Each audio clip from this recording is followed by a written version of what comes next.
যেই মা বাবা তার ছেলে মেয়েকে ছোটবেলায় আল্লাহর কোরআন শিখায় নাই, দিন শিখায় নাই, সে তার হক নষ্ট করছে। আল্লাহর কসম, এই হক কেন নষ্ট করিল? এই সন্তান হাসরের ময়দানে ওই বাবা মাকে জিজ্ঞেস করবে আল্লাহ পাকের সামনে। যদি জবাব দিতে না পারে বাবা মা, আর পারবেও না, কি জবাব দিবে? কি জবাব দিবে? পারবে না জবাব দিতে। অতএব সেই মা বাপ ওই সন্তানের হাতে হাসরের মাঠে চূড়ান্ত বেইজ্জতি হবে। হ্যাঁ হ্যাঁ, কি বেইজ্জতি হবে? কি বেইজ্জতিটা? কি বেইজ্জতি হলো ওই মা বাপকে পায়ের নিচে ফালাইয়া সন্তান নিজের পাও দিয়া বাপ মার ঘাড়ে কান্দে মুড়া দিয়া এরপরে জাহান্নামে যায়। এটা কোরআন শরীফ আছে। ওই সন্তান বলবে আজকে হাসরের ময়দানে আমি আমার বাবা মারে বেইজ্জতি কইরা তারপরে কবরে জাহান্নামে যাব। হ্যাঁ, কেমনে ছেড়ে দিলেন ছেলে? হ্যাঁ, পোলাগা এক ওয়াক্ত নামাজ পড়ে না, এবারে মাতেও না, এবারে বন খায়, বিড়ি খায়। হ্যাঁ, 16 বছরের 18 বছরের দামরা কোনদিন ফজরের নামাজ পড়ে না, এমন হাইওয়ানের জন্য এবারে বইয়া বইয়া বিদেশে টেহা মিলা, সুদে টাকা নেয়, কিস্তিতে টাকা নেয়। কিতা কি বুঝাইতে চান? হ্যাঁ, এমন নাফরমান সন্তান যে একটা সেজদা দেয় না মালিকের, এত বড় অসভ্য, এত বড় নির্লজ্জ, এত বড় বেহায়া, এত বড় নাফরমানের জন্য এক ইমানদার বাবার কোনো মহব্বত থাকতেই পারে না। বেটা আগে বুঝাপড়া করেন তার লগে, বেটা বিদেশ পরে, বেটা তোর চাকরি পরে, বেটা তুই আমার মালিকের সেজদা দিবি কিনা সেটা বল। তোর লগে আমার কিসের সম্পর্ক? হ্যাঁ, কোরআন শরীফের আয়াত শুনবেন। নূহ আলাইহিস সালাম যখন ওনার ছেলে, ওই বেঈমান ছেলেটার জন্য পানিতে ডুবে যাবার সময় দোয়া করছিল যে আল্লাহ আমার সন্তান, ও তো ডুবে যাচ্ছে।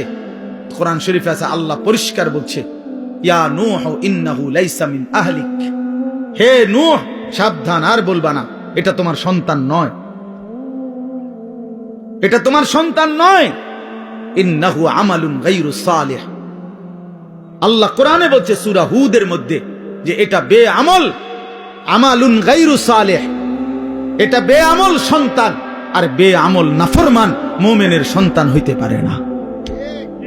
এই জন্য তোমরা মনে রাখো ছেলেরা, এই যে কয়জন আছো বেনামাজি অপদার্থ, তুমি মনে রাখো তুমি মুসলমানের বাচ্চা না। আমি বললাম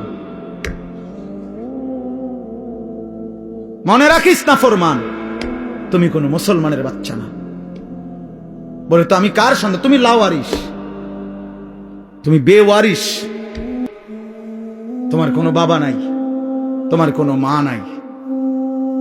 হ্যাঁ, আল্লাহ কোরআনে বলছে ফালা তাসআলনি, কি বলছেন আল্লাহ? যে সাবধান, এমন নাফরমান সন্তানের জন্য আমি আল্লাহর কাছে কিছু চেয়েও না। হাত উঠাইবে না, হাত নামাও,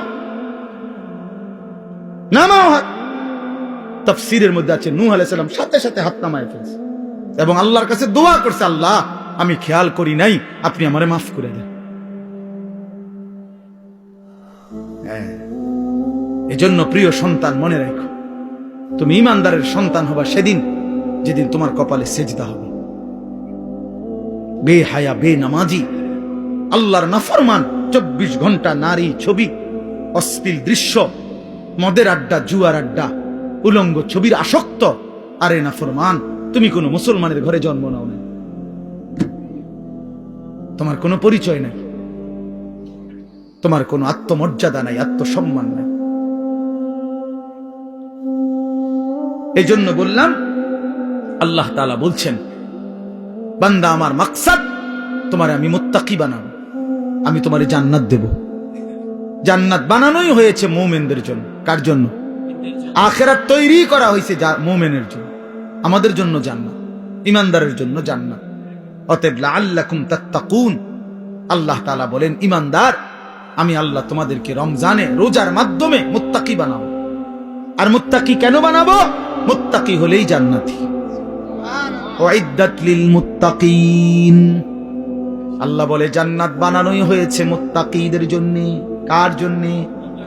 ইন্নাল মুত্তাকিনা ফি যিলালিন ওয়া উয়ুন, আল্লাহ বলে নিশ্চয়ই আমার মুত্তাকি বান্দারা জান্নাতের ছায়াতেই থাকবে, জান্নাতের ঝর্ণা ধারাতেই থাকবে। ইন্নাল মুত্তাকিনা ফি জান্নাতিন ওয়া উয়ুন, আল্লাহ বলে নিশ্চয়ই আমার মুত্তাকি বান্দারা জান্নাতেই থাকবে, ঝর্ণা বেষ্টিত হয়েই থাকবে। চারটা ঝর্ণা, আমার মুত্তাকি বান্দা যখন জান্নাতে থাকবে, চারটা ঝর্ণা, চারটা নহর, চারটা নদী 24 ঘন্টা তার পাশে যে অবস্থায় থাকুক না কেন, দাঁড়িয়ে বসে শুয়ে কিংবা হাঁটতে হাঁটতে 24 ঘন্টা তার পাশ দিয়ে থাকবে। চারটা নহর, চারটা ঝর্ণা, দুধের ঝর্ণা, মধুর ঝর্ণা, মদের ঝর্ণা, পানির ঝর্ণা। দুধের নহর, মধুর নহর, মদের নহর, পানির নহর, চারটা 24 ঘন্টা। আমি এখানে আমার পাশে, আপনারা সেখানে আপনাদের পাশে। এটা তাফসিরে আছে। মানে একটা তো হইলো ওইখানে মনে করেন ট্যাপ লাগাই রাখছে চারটা, এই যে এটা দুধের ট্যাপ, ওইটা লাগাইলে মধু, ওইটা মদ, ওইটা পানি, যারে লাগবো হেনতে নিলে পাইবেন, কোনো সময় বন্ধ হবে না। এটাও তো একটা সুখ, ভালো, কিন্তু এখানেও তো একটা কষ্ট আছে। কষ্টটা হইলো ওই পিছনের এবারা এখান পর্যন্ত আইতে আইতে তো কষ্ট হইবে, আইতে আইতে তো। জান্নাতে তো এর দূর কষ্ট হইবার কথা না।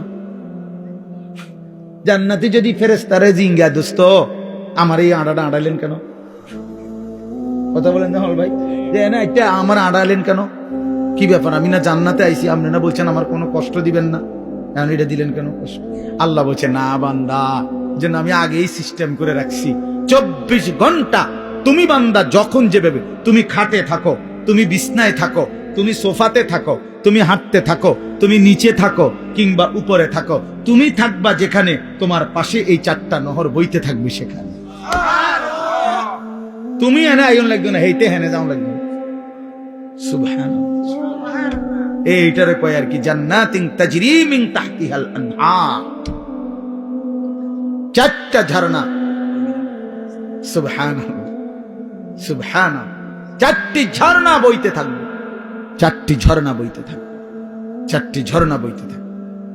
হ্যাঁ, আল্লাহু আকবার। এজন্য ইন্নাল আবরারা লাফি নাঈম, আল্লাহ বলছে আমার নেককার মুত্তাকি বান্দারা জান্নাতের নিয়ামতে ভরপুর থাকবে। আমি সেদিন কিতাবে পড়লাম, হাসান বসরি রাহমাতুল্লাহি আলাইহি বিশ্ববিখ্যাত বুজুর্গ ছিল। এই ছেলেরা শোনো বাবা, আমি নিজে কিতাবে পড়ছি। উনি বলছেন, উনি যখনই কোনো যুবক দেখতেন, তো ওই কিতাবে লিখছে উনি যুবকদেরকে দেখলেই ডাক দিয়ে বলতেন, আমা তাশতাকুনা ইলাল হুরিল আইন, এই নওজোয়ান, জান্নাতের অসংখ্য অগণিত ডাগর ডাগর চোখ বিশিষ্ট সুন্দর সুদর্শনা সুনয়না জান্নাতি হুরের জন্য তোমার দিল চায় না? আমা তাশতাকুন, শৌক, তোমার আগ্রহ হয় না? এই নর্তকী দেখো কেন, এই উলঙ্গ ছবি দেখো কেন? এই বাপ, সিনেমার ওই নর্তকী তোমারে কি দিবে? মোবাইলের ওই নর্তকী তোমারে কি দিবে? কি সুখ দিল, কি সুখ দিল বাপ? চরিত্র নষ্ট করা ছাড়া, যৌবন নষ্ট করা ছাড়া, নিজের হাতকে গুনার কাজে ব্যবহার করা ছাড়া, নিজের লজ্জাস্থানটাকে নষ্ট করা ছাড়া, নিজের কোমরের ক্ষমতাটা নষ্ট করা ছাড়া, নিজের যৌবনের শক্তিটা নষ্ট করা ছাড়া ওই নারী ছবি, ওই উলঙ্গ দৃশ্য, ওই বেহায়া বেপর্দা অসভ্য নর্তকী আর কি দিছে বাপ? আমরা তো জানি অনেকে বেটকায়, আর হে বুঝে যে আমারে কয়, অসভ্য যে অসভ্য বুঝে আমারে কয়, এই জন্য হে বোঝে যে আরে আমারে না কয়। আহারে বেশরম রে, হায়াও নাই, লজ্জাও, লজ্জাও নাই, বিবেকও নাই। ইজা লাম তাস্তাহি ফাসনা মা শি'তা। এজন্য আল্লাহর নবী সাল্লাল্লাহু আলাইহি সাল্লাম বলেন, যখন লজ্জা নাই কিছুই নাই, যা মন চায় তাই করো, কারণ তুমি তো শরমে নাই।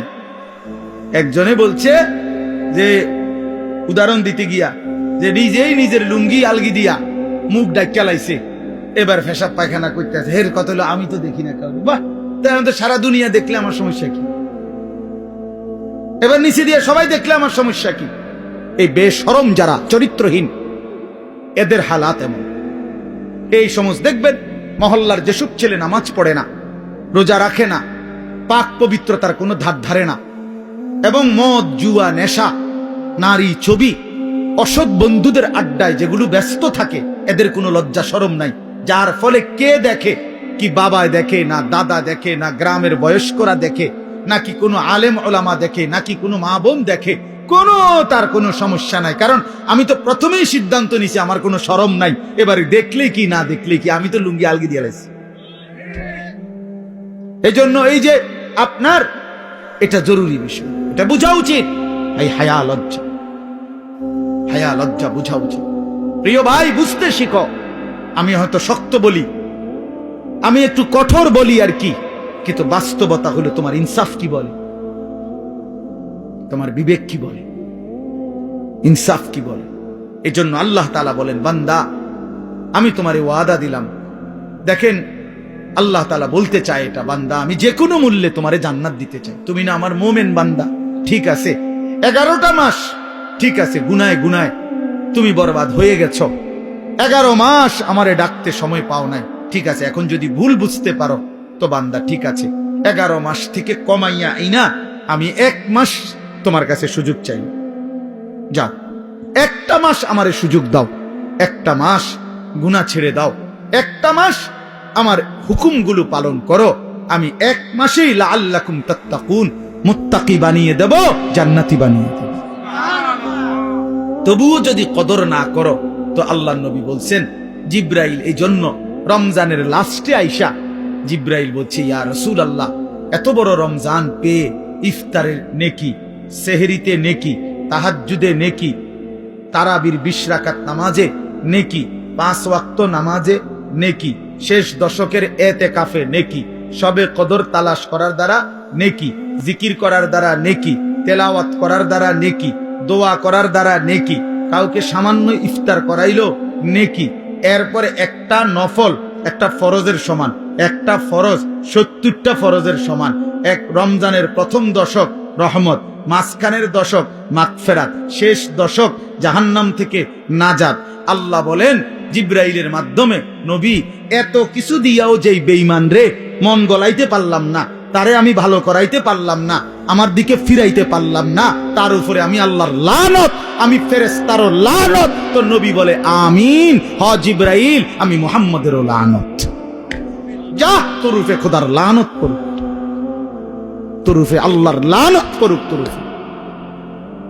এই জন্য রমজানের শেষ দশকে আইসা জিব্রাইল বলে যায়, এত কিছু দিয়ে কোনোভাবেই বেঈমানের মন গলাইতে পারলো না। ওই বেঈমানের ফিকিরে একটা, আহা কিসের রোজা, কিসের হালাল হারাম, ওর জুতা দরকার, ওর জামা দরকার।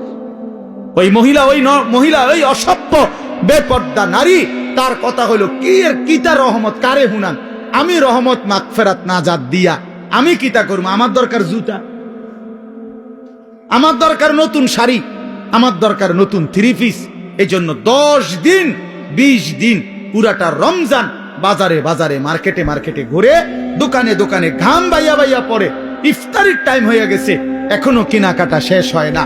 সবে বড় কদর কই গেল, এতেকাফ কই গেল, আল্লাহর জিকির তেলাওয়াত কই গেল, 70 গুণ নেকির রমজান কোথায় গেল?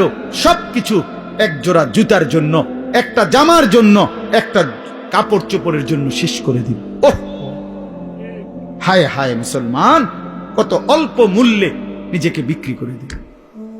আখিরাতটা কত, আল্লাহর এতগুলো নিয়ামত, আল্লাহর এতগুলো অফার প্রত্যাখ্যান করে, লাগবে না এগুলো, আমার লাগবে না, আমি টান দেয়, আমার দরকার না, আমার দরকার জুতা।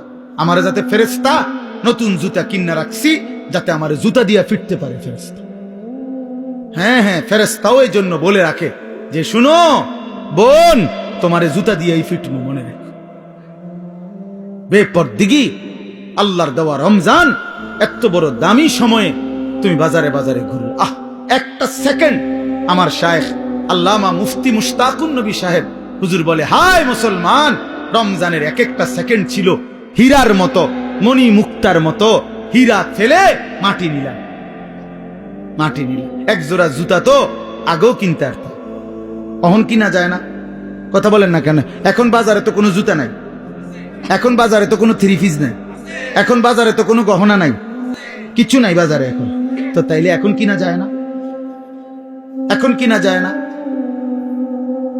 এজন্য এখন ফিকির করেন। যদি দরকারি হয় কিনার, অসুবিধা নেই, কিনেন। হালাল কাপড় কিনা তো নাজায়েজ না, তো এখন কিনেন।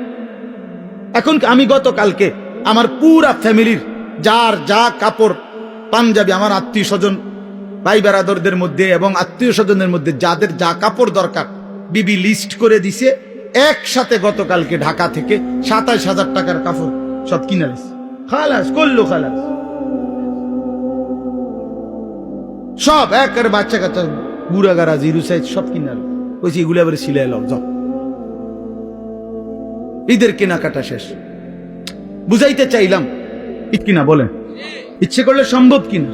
না, আমাদের বয়স্করা বাবারা স্বামীরা বেডিতে রে বাজারে পুরা ডাইরেক্ট বন্দুক দিয়া দে, যা তোরে ছাইড়া দিলাম। প্রত্যেক দিন বাজারে যাইবে, আজগা জুতা, কালকা শার্ট, পরশু জামা, একটা একটা করে কাপড় কিনতে, একটা একটা জুতা কিনতে মহিলা বাজারে বাজারে ঘুরে। রাহা রমজান তাইলে কার জন্য? রহমত মাগফিরাত কার জন্য? নাজাত কার জন্য? বলেন কার জন্য? কার জন্য বলেন?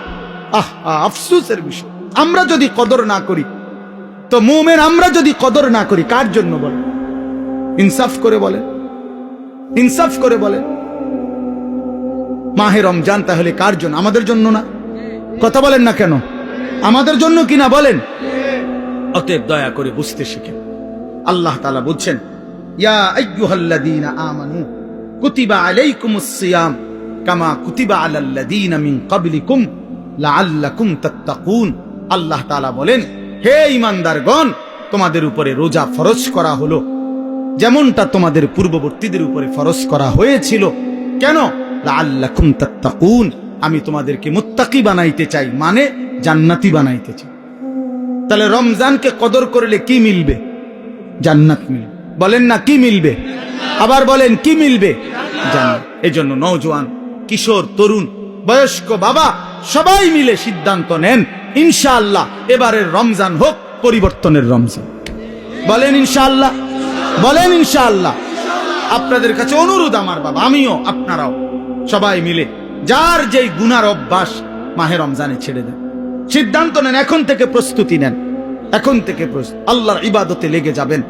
5 ওয়াক্ত নামাজ পড়বেন, 20 রাকাত পূর্ণ তারাবি পড়বেন। তারাবি পড়বেন কয় রাকাত? আবার বলেন, আবার বলেন, আবার বলেন, জোরসে বলেন, আরো জোরে। জোর হলো না, জোরে জোরে। 8 রাকাত কোনো তারাবি নেই, 8 রাকাত কোনো তারাবি হয় না। বলবেন সোজা কথা, তারাবি কয় রাকাত? হ্যাঁ, অতএব মেহেরবানি করে 20 রাকাত পূর্ণ তারাবি পড়বেন। বলেন ইনশাআল্লাহ। নওজোয়ান ভাই, তোমাদের কাছে হাত জোর করে অনুরোধ, বন্ধু আমার, প্রিয় ভাই আমার, তোমরা মেহেরবানি করে, প্রিয় ভাই, গুনাহের এই রাস্তা ছেড়ে দাও বাপ। সুখ আসবে না, সুখ আসবে না বাপ, সুখ আসবে না, সুখ আসবে না। আল্লাহ আমাদেরকে তৌফিক দান করেন, আল্লাহ আমাদেরকে বুঝ দান করেন। বয়স্ক অনেক লোক আছে যাদের অনেকের অভ্যাস এরকম যে জুমার নামাজের দিন বয়ান হয়, উনি বসে বসে জুরায়। এই চাচারা কখনোই বদলায় না, যেমন আছে এমনই পড়ে থাকে। বিড়ি খায় তো বিড়িয়ে খায়, চা দোকানে আড্ডা দেয় তো আড্ডাই দেয়, টেলিভিশন দেখে, নাচ গান দেখে, তো এই বদ অভ্যাস 60 বছরও আর ছোটে না। কথায় কথায় গালি গালাজ করে, তো এই বদ অভ্যাস আর ছোটে না। কেন? আল্লাহর কথার প্রতি আন্তরিক না। নয়তো 30 বছর জুমার বয়ান শুনবার পরে একটা মানুষ তো পরিবর্তন হওয়ার কথা। 40 বছর, একটা বছরে 52 সপ্তাহ। খেয়াল করে দেখেন যে 52 সপ্তাহ এক বছরে মোট, প্রতি মাসে 4টা সপ্তাহ, তাহলে 4 × 12 = 48, আর 4টা মাস প্রতি বছর, আর অতিরিক্ত একটা জুমা আছে, 5টা জুমা, তাহলে 48 আর 4 কত? 52 জুমা।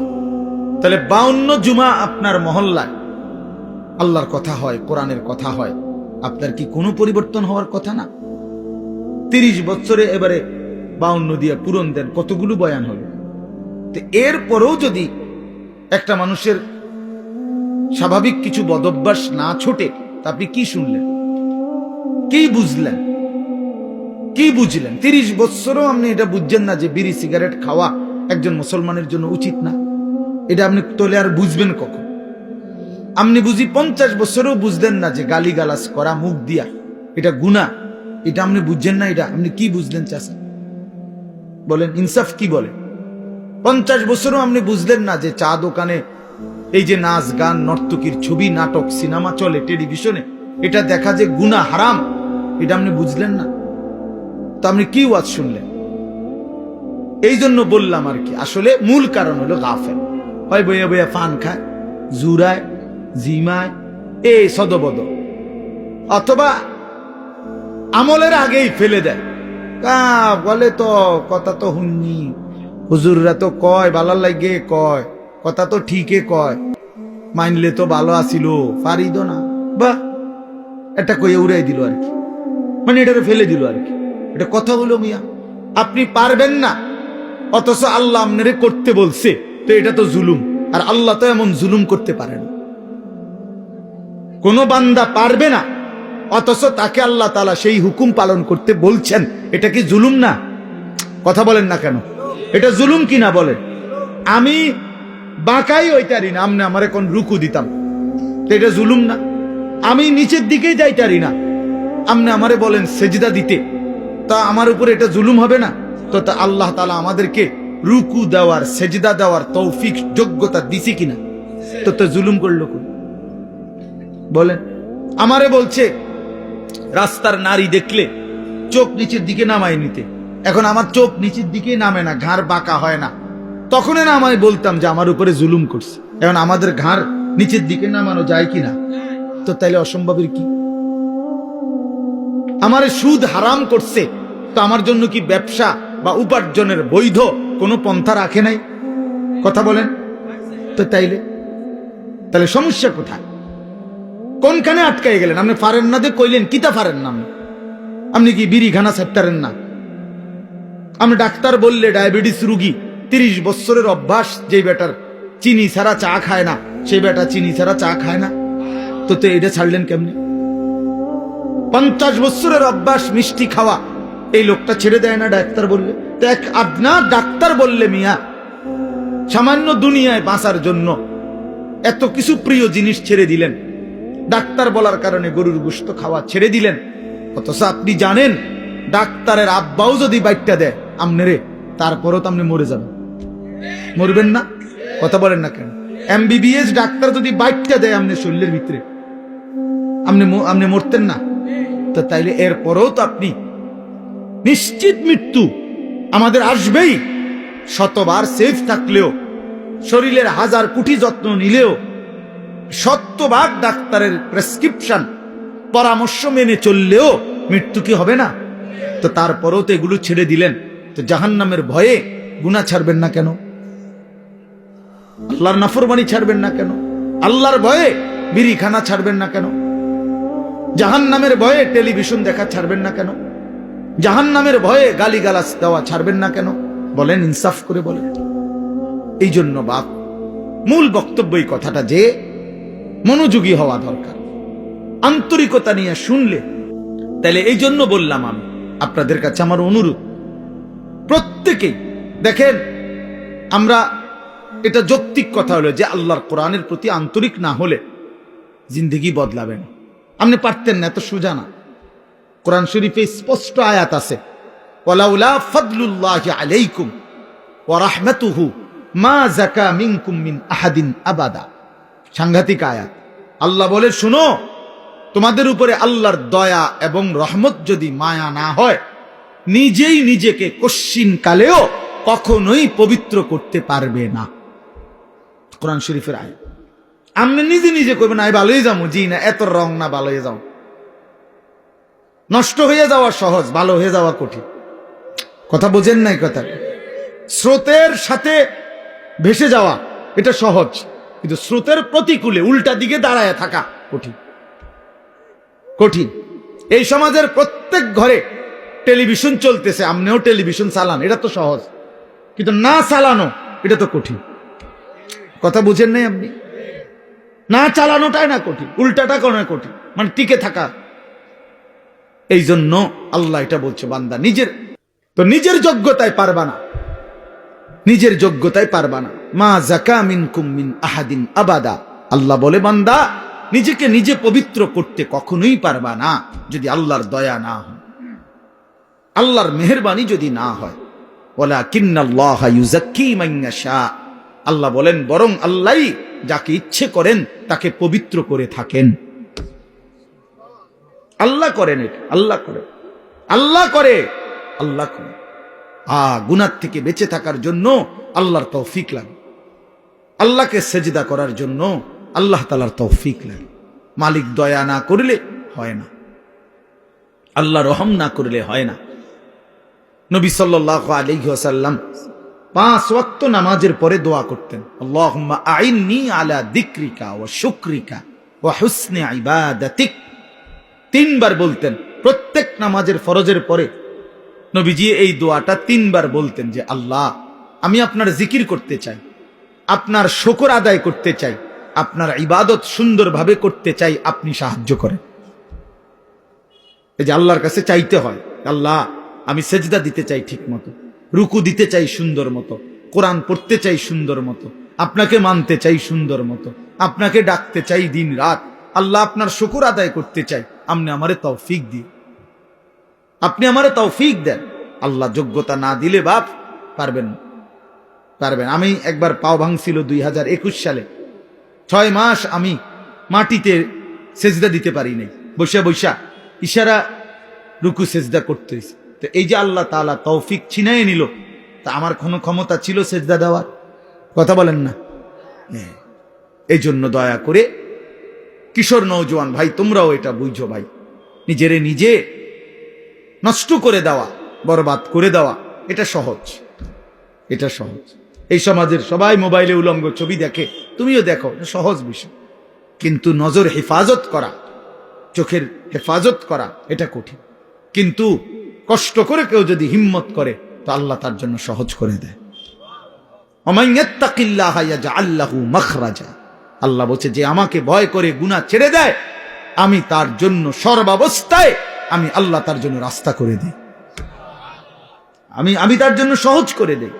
আগে আল্লাহর জন্য ফিরতে হয়, আল্লাহর দ্বীন মানার জন্য সিদ্ধান্ত থাকতে হয়, আল্লাহর দিকে আসতে হয়, ঝুঁকতে হয়, মনোযোগী হইতে হয়, আন্তরিক হইতে হয়।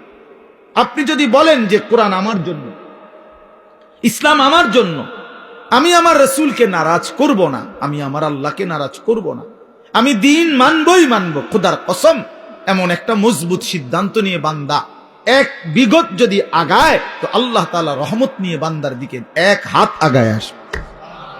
শর্ত হইল আপনি তো 1 বিগত আইতে, আপনি দিল আমি হইতে হইতে কারণ যদি একবার ব্যস্ত হয়ে যেতাম, কিতা ব্যস্ত হইতে, হ্যাঁ বিড়ি খাইতে খাইতে আরে ভালো মানুষ তো সমাজে উঠতে গেছে, ও নাই, ও নাই, হ্যাঁ বেটা ভালো মানুষ। আপনি বিড়ি খাই না বেটা হইতে ভালো মানুষ, আপনার গায়ে তো গন্ধ, দুর্গন্ধ মিয়া, বিড়ির গন্ধের চেয়ে নিকৃষ্ট কোনো গন্ধ হইতে পারেনি মিয়া। তাইলে কোন বিড়িখোর তো পবিত্র মানুষ হইতে পারে না, কাউ না মিয়া, এটা একেবারেই অপবিত্র মানুষ, ফালতু মানুষ মিয়া, এ তো বদ অভ্যাস। কোরআনুল কারীমে আল্লাহ বলছেন জাহান্নামীদের খাবার, জাহান্নামে যেটা দেওয়া হবে, লা ইউসমিনু ওয়ালা ইউগনি মিন জু', জাহান্নামী খাবারের মধ্যে কোনো পুষ্টি নাই, এটা তার শরীরের মধ্যে কোনো স্বাস্থ্য বাড়াবে না, আবার ক্ষুধাও মিটাবে না। কোরআনের আয়াত। ঠিক বিড়ি সিগারেট এরকম যে এটার দ্বারা কোনো স্বাস্থ্যও বাড়ে না, ক্ষুধাও নিবারণ হয় না, এই জন্য বিড়ি সিগারেট জাহান্নামীদের খাবার, জাহান্নামীদের খাবার, জাহান্নামীদের খাবার, জাহান্নামী খাবার। আগুন কোন মুমিনের পছন্দ হইতে পারে না, মুসলমানের পছন্দ আগুন, নাকে মুখে দিয়া আগুন বাহির করা, এটা কোনো ইমানদারের প্রিয় পছন্দ হতেই পারে না, কোনো যুক্তি নাই, একেবারে ফালতু ছাড়া, বদভ্যাস ছাড়া। আখিরাত যার মনে নাই, পরকাল যার মনে নাই, কবর বলতে কিছুই জানে না, এই ব্যক্তির দ্বারা সম্ভব বছরের পর বছর বিড়ি খেয়ে যাও। ভুলে গেছে আখিরাত, মনে নাই আখিরাত, ও কিছুই মনে করে না আখিরাতে, মনে করছে জিন্দিগি মানে এই বন বিড়ি চা বিস্কুট পান সুবারি আর এই বেন বেনানি আলাপ সালাপ, খালাস। এটাই জীবন না? এটা জীবন না বাবা, এটা জিন্দেগি না। এজন্য দয়া করে ভাবতে শিখেন, আল্লাহর দিকে ফিরতে হবে, হিম্মত করতে হবে, হিম্মত করতে হবে। আল হিম্মাতু হিয়াল ইসমুল আযম। আরবিতে বলে হিম্মত সাহসিকতা, মজবুত একটা সিদ্ধান্ত, এটা ইসমে আজম। ইসমে আজম কি? কতগুলো দোয়া আছে হাদিসে, নবীজি সাল্লাল্লাহু আলাইহি সাল্লাম বলেন এগুলো যদি কেউ পড়ে, যা চায় আল্লাহর কাছে আল্লাহ তাই দিয়ে দেয়। এর মধ্যে দোয়া ইউনুস একটা ইসমে আজম, লা ইলাহা ইল্লা আনতা সুবহানাকা ইন্নী কুনতু মিনাজ জালিমিন। আল্লাহর নবী বলছেন এই দোয়া বারবার বারবার যে পড়তে থাকে আর কোনো কিছু আল্লাহর কাছে চায়, তো আল্লাহ তাআলা তার সেই দোয়া কবুল করেই করে। কুল হুয়াল্লাহু আহাদ, এই সূরাটা ইসমে আজম, এটা একটা ইসমে আজম। কেউ যদি বারবার কুল হুয়াল্লাহু আহাদ এই সূরা বারবার পড়তে পড়তে আল্লাহর কাছে দোয়া করতে থাকে, তো আল্লাহ তাআলা তার সেই দোয়া পূরণ করেই দেয়। ইসমে আজম বলে এটা। ঠিক